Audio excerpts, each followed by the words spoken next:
তোর ভাবিকে চাল আইনে দিনু, এখন ছেলে পেলেকে নিয়ে খাইবে। অভাবের দিন কোনঠে পাবো টাকা? খাবো আব্বা, খাবো খাবো।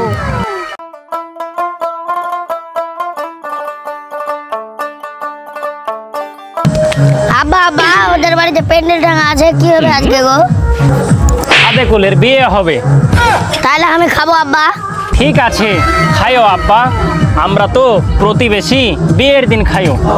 ঠিক আছে আব্বা। সবাইকে দাঁত করে ফেলেছে? হ্যাঁ আব্বা, সবাইকে দাঁত করে ফেলেছে। কাকে কাকে দাঁত করলো আব্বা? গ্রামের মেম্বার কে, গ্রামের চেয়ারম্যান কে, গ্রামের এমপি কে, গ্রামের সব বড় লোককে। আব্বা বাড়ির সামনে সবুরকে দাঁত করেছে নাকি? সবুরকে কেন দাঁত করবো, ও তো গরিব মানুষ। ঠিক আছে আব্বা, চ।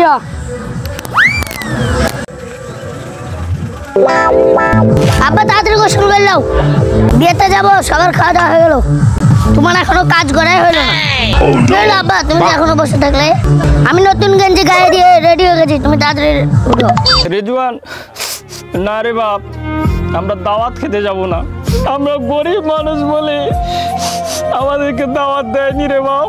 দাওয়াত না দিলেও আমি যাবো আব্বা, অনেকদিন গোস্ত খাইনি, আজকে গোস্ত খাবো। খাবো আব্বা, খাবো, আমি খাবো।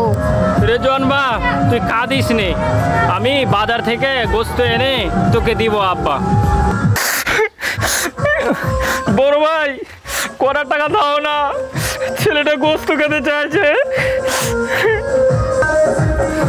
সবুর ভাই 500 টাকা ছিল, তোর ভাবিকে চাল আইনে দিনু, এখন ছেলে পেলেকে নিয়ে খাইবে। অভাবের দিন কোনঠে পাবো টাকা? 1 টাকাও নাই ভাই। ঠিক আছে রে ভাই।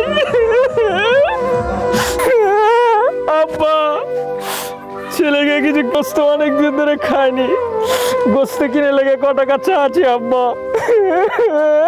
ওদের দুঃখ আর আমার সহ্য হচ্ছে না বাবা, নে এই 30 টাকা নিয়ে আমার নাতিকে গোস্ত কিনে আনে দে। ঠিক আছে আব্বা। জালাল ভাই 30 টাকার গোস্ত দাও ভাই, ছেলেটা খেতে যাচ্ছে, অনেকদিন ধরে গোস্ত খায়নি ভাই। 30 টাকার গোস্ত এখানে বিক্রি হবে? তুমি তো এখানে ডিম কিনতে আসছো এখানে, 500 টাকার কম ছাড়া বিক্রি হবে না এখানে মাংস।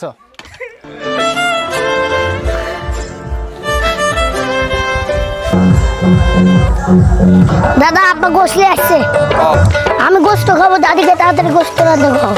তোর আব্বা গোস্ত নিয়ে আসছে? তোর বাপ শুন শুন শুন, কি হলো আব্বা? গোস্ত পেয়েছিস?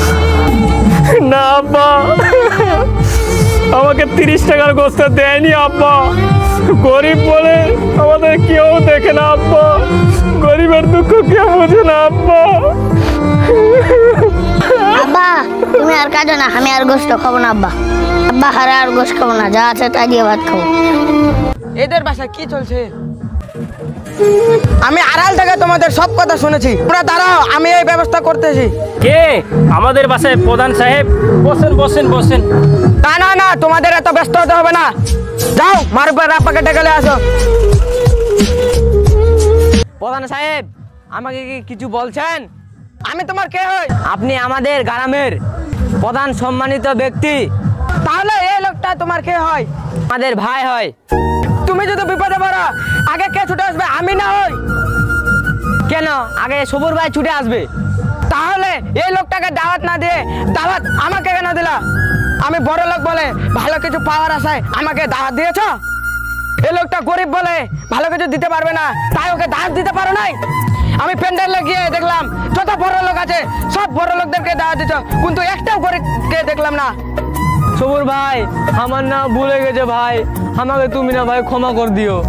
নাই ভাই উঠো, ভাই নাই ভাই উঠো। সবুর ভাই চলো প্যান্ডেলে গিয়ে আমরা খাওয়া দাওয়া করবো, চলো। গরিবের দাওয়াত তথা আমরা সমাজে বড় লোকরা বেশি দাওয়াত পাই, গরিব পায় না, এই বিষয়ে ভিডিওটি বানালাম। সবার কেমন লেগেছে শুটিং করে? আলহামদুলিল্লাহ, অনেক সুন্দর। তোমার কেমন লাগছে রেজন মামা? আলহামদুলিল্লাহ খুব ভালো লাগে।